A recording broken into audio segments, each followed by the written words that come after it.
வணக்கம். விடுதலை ராஜேந்திரன். தமிழ்நாடு விளையாட்டுத்துறை அமைச்சர் உதயநிதி ஸ்டாலின் சனாதானம் குறித்து பேசிய கருத்துக்கு உச்சநீதிமன்ற நீதிபதிகள் வெளியிட்ட கருத்து மிகவும் அதிர்ச்சி அளிப்பதாக இருக்கிறது. ஒரு அமைச்சரே இப்படி சனாதானத்தை எதிர்க்கலாமா என்ற கேள்வியை எழுப்பியிருக்கிற நீதிமன்றம் கருத்து உரிமையை முறைகேடாக அவர் பயன்படுத்தி இருப்பதாக தன்னுடைய கருத்தை பதிவு செய்து இருக்கிறது. சொல்லப்போனால் அரசியல் சட்டத்திற்கு எதிரானதுதான் சனாதன தர்மம். சனாதன தர்மம் என்றால் என்ன என்பதை விவரித்து அதற்கான இலக்கணங்களை வகுக்காத நீதிமன்றம் ஒட்டுமொத்தமாக சனாதன தர்மம் என்பதையே எதிர்க்கக்கூடாது, அது கருத்துரிமையை துஷ்பிரயோகம் செய்வது என்று கூறுவது சற்றும் நியாயமற்ற ஒரு வாதம். சனாதனம் என்பது ஒரு வாழ்க்கை முறை என்று சொல்லுகிறார்கள். ஆனால் வேத பண்டிதர்களிலிருந்து சங்கராச்சாரிகள் வரை சனாதனம் என்பது வர்ணாசிரம தர்மம்தான்.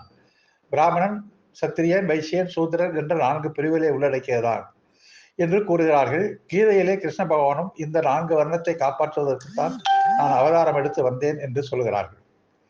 இது அரசியல் சட்டத்திற்கு எதிரானது. அரசியல் சட்டம் குடிமக்கள் அனைவரும் சமம், பிறப்பின் அடிப்படையில் பேதம் காட்டக்கூடாது என்று கூறுகிறது.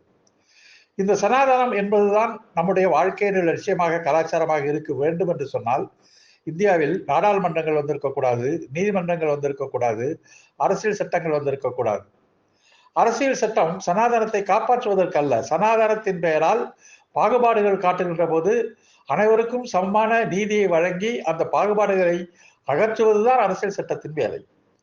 சனாதன வாழ்க்கை முறைதான் இந்த நாட்டில் கணவனை இழந்த பெண்களை நெருப்பில் பிடித்து தள்ளியது. பெண் குழந்தைகள் பிறந்தால் அவைகளை கொலை செய்ய வேண்டும் என்று கூறியது. விதவைகள் திருமணம் செய்து கொள்ளக்கூடாது என்று கூறியது. பெண்களுக்கு வழிபாட்டு உரிமை கிடையாது என்று கூறியது. இவைகளெல்லாம் எதிர்த்து நீதிமன்றங்கள் சட்டங்கள் வழியாக சனாதனத்தை எதிர்த்துதான் சமத்துவத்தை கொண்டு வந்தன.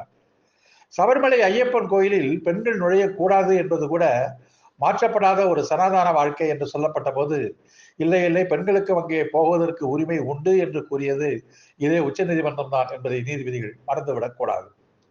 அரசியல் சட்டத்தின் வரைவு குழு தலைவராக இருந்த அம்பேத்கர் அவர்களே சனாதனத்தை கடுமையாக எதிர்த்தவர்.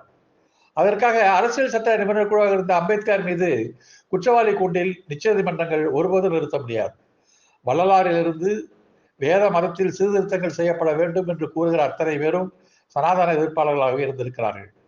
தன்மானம் உள்ள சுயமரியாதை உள்ள ஒரு மனிதன் என்பதற்கான அடையாளம் நான் எவருக்கும் சனாதன தர்மம் கூறுகிற அந்த கோட்பாட்டின் கீழ் அடிமையாக, அடக்கப்பட்டவனாக, ஒடுக்கப்பட்டவனாக, பெண் உரிமை மறுக்கப்பட்டவனாக இருக்க மாட்டேன் என்பதுதான்.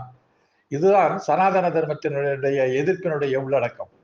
இவற்றையெல்லாம் கவனத்தில் கொள்ளாமல் ஒட்டுமொத்தமாக ஒரு அமைச்சர் இப்படி பேசலாமா என்று நீதிமன்றத்தினுடைய நீதிபதிகள் கருத்து கூறுவது என்பது ஏற்றுக்கொள்ள முடியாத கருத்து.